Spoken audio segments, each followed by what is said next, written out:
নবীজি ফরমাইছেন লা তাজআলু কবরি ঈদা, আমার মরার পরে তোমরা আমার কবরে ঈদ বানাইও না। ঈদ মানে কি?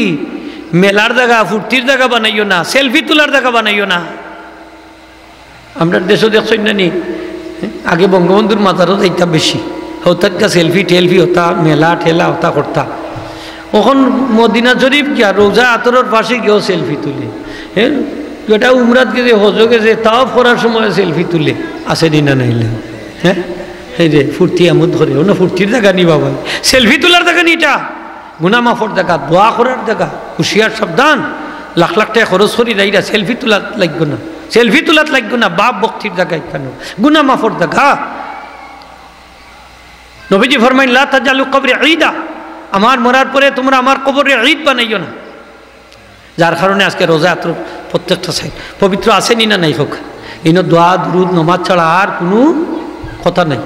সালাম দিবা সোজা বাড়াই যাইবে কি, জান্নাতের টুকরা আছে পাশে, পারলে অনুমতি লিয়ার নমাজ পড়বা 2 টাকা, কথা নাই নি খোকা আল্লাহ এছাড়া আর কোনটা নেই।